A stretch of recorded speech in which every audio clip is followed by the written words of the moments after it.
What's up, Eagles Nation? What's going on, NFL world? How you doing, division rivals? This is Stephen Hyder with Gate City Sports Channel, the sports channel where the cerebral NFL fan comes for about 10 minutes of daily content. Guys, I am sorry if you hear some noise coming from outside. Yo, it is going down, man. The rain is, thunderstorms really kicking in here, so you might hear some stuff in the background. I apologize. I can't do anything about it.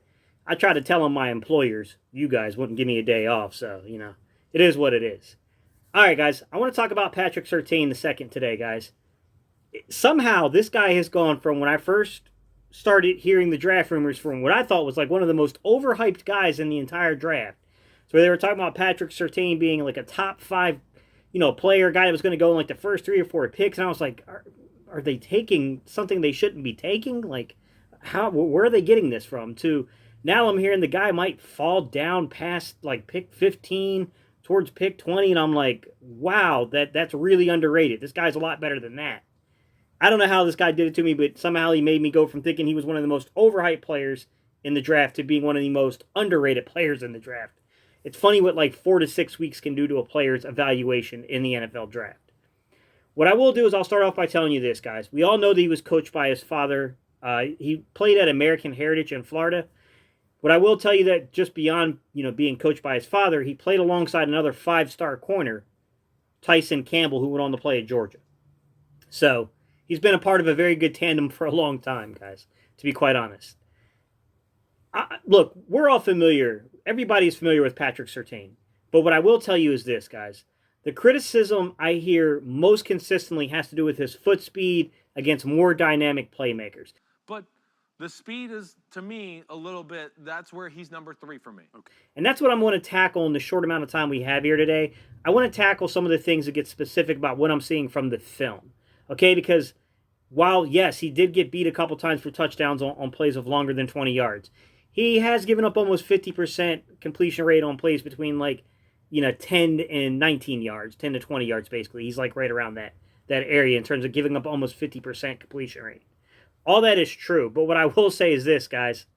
Not one single player on the season, in the past 2 seasons, not one player in the past 2 seasons has gotten more than 65 yards receiving on this guy. Man, he shuts people down.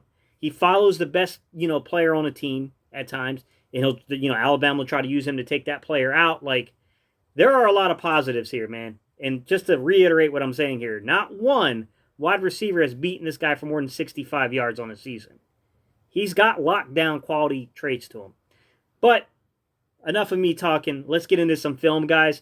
All right, let's start off, and I want to talk about one of the games I hear mentioned the most when they talk about his lack of dynamic ability, keeping up with dynamic playmakers.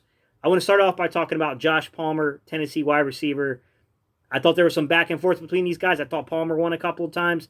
I thought Patrick Surtain won a couple of times. These are the type of games I like. I enjoy breaking down because it gives you the truth when it's not your best game. All right, guys, let's get into it.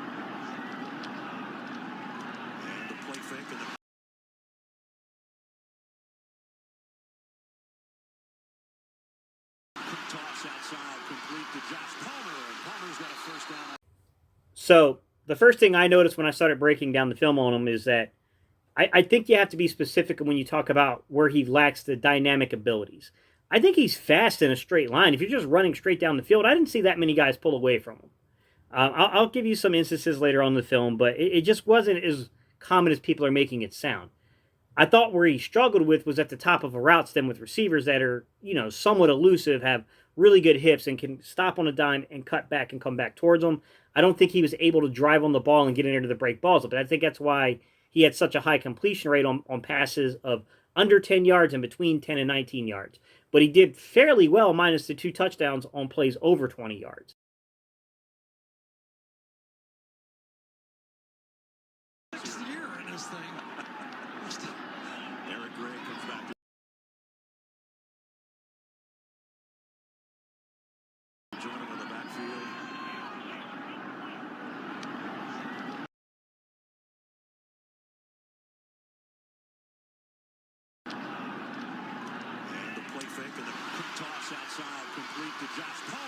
I think some people are maybe missing the mark on the analysis here. I think he needs to be better at breaking on the ball. I think he needs to be better in that aspect of things. And use that length, use that size. Maybe he's a little scared of getting beat on double moves, so that maybe it makes him a little slower in his reaction. I think that's where he could improve at the next level. But I do think there's a little bit too much being made here. Yeah, he needs to drive on the ball better. There's no doubt about that. The film supports it.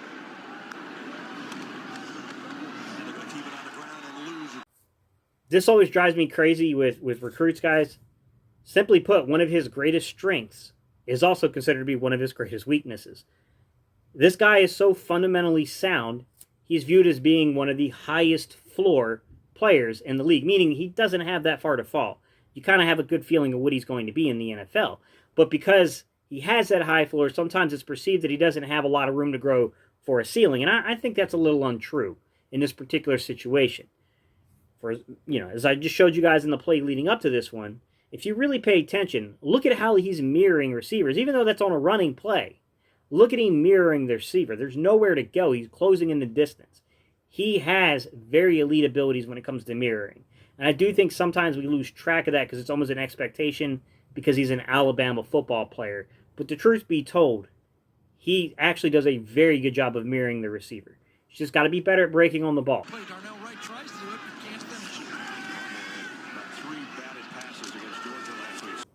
Crazy enough, guys, I thought he played really, really well when I watched him guard the flats in like a zone system. So if you watch him kind of do a bail technique like I was just showing you guys before, he's in that bail technique, right? Once he shoots off that bail technique, once he sees what's going on in the flats, look at the way he shoots after that ball, gets down into the flats, and makes the tackle.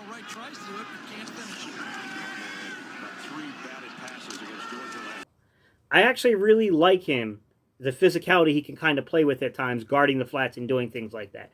I do think that if you put this young man into a cover 2 system where he can play very aggressively, whether that's on a receiver or basically coming out there and guarding those flats, I do think that he has some dynamic abilities as a football player. Like, I do think that. He's not necessarily the greatest at locating and picking off balls. I think that's an area where he needs to advance his game a little bit. He's got to be a little bit better at having that dynamic abilities to take the ball away.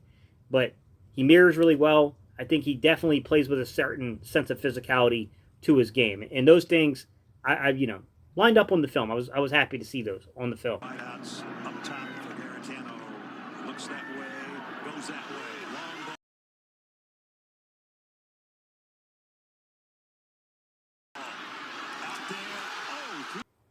This just speaks to what I was talking about with the versatility, guys, that where he'll bounce inside as a slot. He'll carry and follow guys.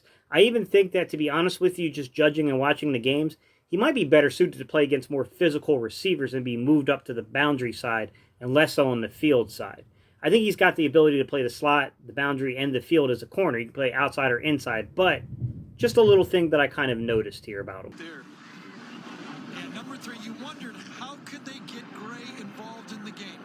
This is the one play that I definitely saw on the film against Palmer to where he wasn't targeted, but it does appear, you can clearly see from the review on this one, that Palmer did separate. But I think what might be getting missed here is I think Palmer separated not because he was just blown, Surtain was blown away by the foot speed of Palmer. I think that he was playing an outside technique. He thought he would have that inside safety help, and then basically what ends up happening is that safety bit on that underneath route, which created that distancing we see on the replay. So I think there's a little more nuance to that particular situation. And number 3, you wondered how could they get Gray involved in the... But I saw it. I'm not going to sit here and try to hide it from you guys. I definitely heard a lot of the scouts talking about there were times with Palmer to where he didn't get the target, but they felt like he was separating downfield, from Surtain. I think it's a little overhyped. I don't think that's necessarily what happened when you really see the film, but nonetheless, this is an example where you can make the argument that there was separation even though there wasn't a target. The safety position before, and this time to the outside.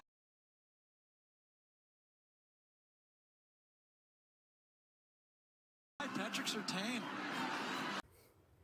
This play here, guys, this is a target. This is a touchdown.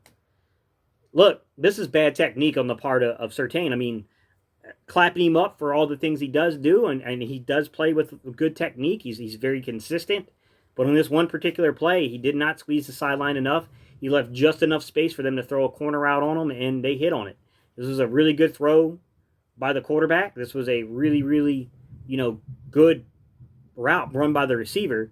This was poor technique on the part of Surtain. Like, this will get you beat at the NFL too. Teams will run this down around the red zone on you. Like, you've got to be a little better. He definitely got beat here. This is one of those 2 touchdowns where he got beat for over 20 yards. I want to say this one was just under 30 yards. He got beat on here on this little corner route, but this was all technique, man. I mean, it wasn't that he got blown away. He didn't play good technique. It created just enough separation for them to put it right in the spot he can't get to it.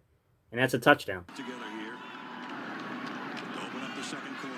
Garantano going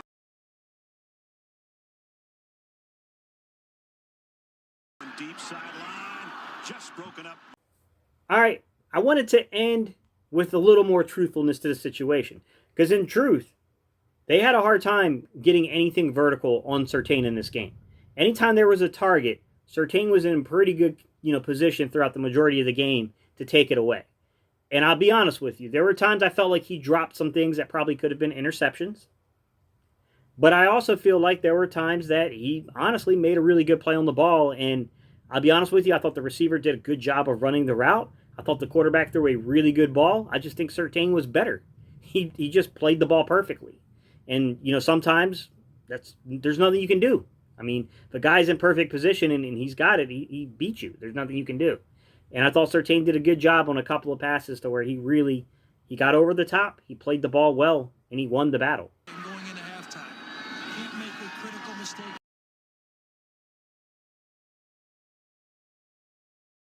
Here. Garantano going deep near sideline. Nice.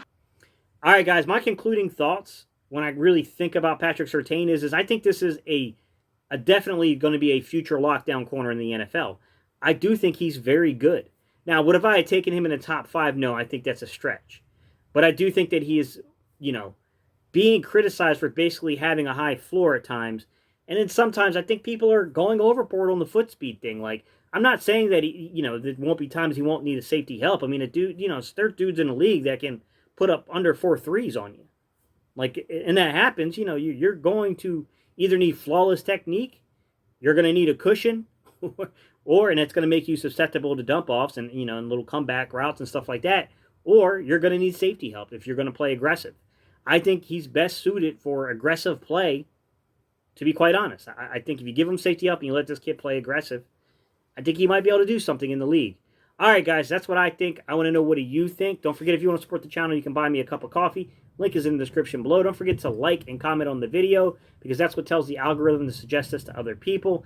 And last but not least, if you are not subscribed to the channel, I would love to add you to the community. Please do me a favor and hit that subscription button, guys. It does a whole lot.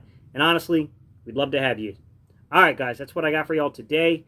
I will see you guys on the next video. We will keep doing these draft profile videos, guys.